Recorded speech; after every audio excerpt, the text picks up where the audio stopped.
US standard for a tip at a restaurant or for any service is 15%. How about I beat your ass? I don't think I have to mention that the US tip culture is getting a little bit out of hand. It's being almost something that's expected in any place that you go to. They have that sneaky little question. And sir, if you don't mind, I have a little survey here for you. Tipping has not only been ingrained into the US and US culture, but now it's considered a standard. Matter of fact, it's not only a standard, but jobs have been literally built off of the tipping culture. That's why we have things like DoorDash and Uber Eats and all the other delivering apps. The crazy thing is, in other countries, it's not really expected. In some countries, it's even considered rude to give out a tip because they expect a certain bar of service, which means you're giving out the best service, which means you're getting paid what you're worth for that service. In turn, we're saying I can still work like shit and still give you shit and expect a tip from you. Pay up. Where's my money? I'm not gonna go into this whole argument though, because it can get I'm sure it can get very political real soon. I really don't give a shit. But the real question is it a problem? Now, this is not a very easy question to answer because it depends. It really does. Now, when it comes to you being provided a service, someone's going above and beyond for something that you really didn't need, you kind of just needed bare minimum, then at that point, you know, a little bit extra goes a long way. It's a token of gratitude. It's a way of saying you did your job and you went above and beyond. On top of paying my minimum fee, I'm giving you above and beyond of what I owe you. Therefore, tip.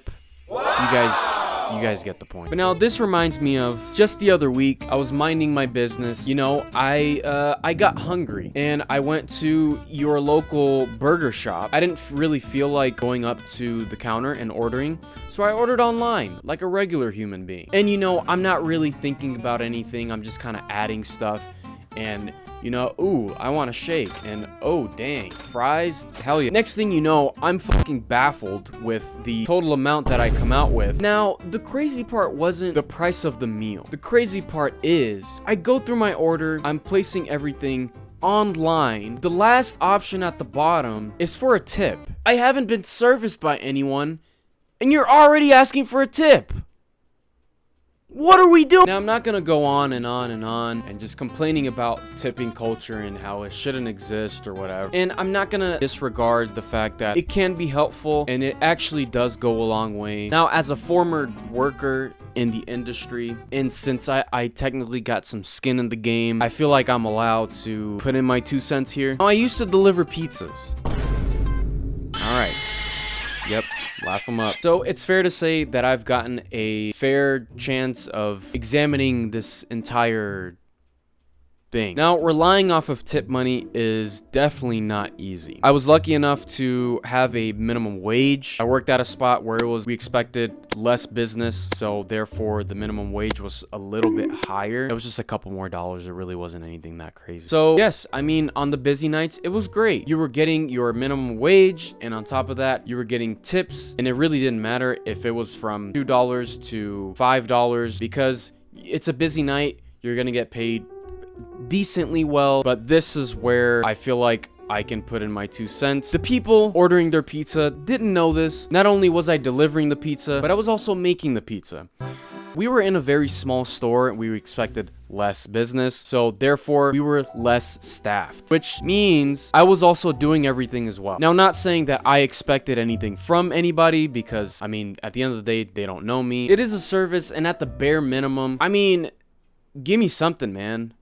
I'm not begging here. My absolute best days would hands down be when I had a complete night of just fucking back-to-back orders. The best thing that I would ever experience is having an absolute fucking nightmare of an order. I'm talking about 4 boxes of pizzas, 2 boxes of wings, and then we have probably some desserts, cinnamon roll, cookie, brownie, probably another order of wings, and another box of a pizza, personal pizza. Now, I should explain that there were certain orders that would show that there was no tip yet, but it's really a 50-50, and it's honestly a wild card. So you don't know if you're going to get tipped or if you're not going to get tipped at all. So this is one of those orders. It was a super large order, so it's super exciting because it usually means a pretty decent tip. Now, if you've seen a pizza delivery driver before. I'm sure you've seen them with their bags. I hope that you know that 4 boxes of pizza and another 4 fucking boxes of other stuff is not gonna fit in your little bag, which means you have to walk out of the store and then back into the store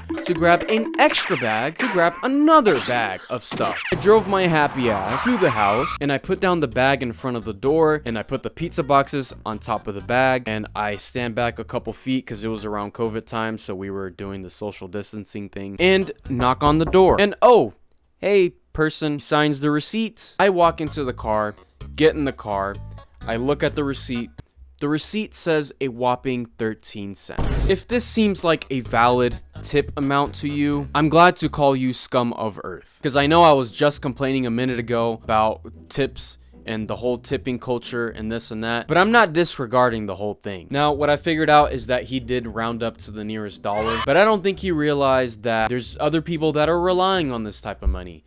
And I hope that they know that they can't really rely on 13 cents to pay the rent. Even though you go above and beyond with your service, some people honestly just don't care. So I guess it's fair to say that the tipping culture creates a plethora of fucking imbeciles that take advantage of the system. There's others on the other side that will not tip you at all, or will just tip you fucking chump change. And there's others on the other side that will offer a bare minimum of 20% or a bare minimum shit job. Just be nice to your server, please. If your server's a dickhead, I'm really sorry.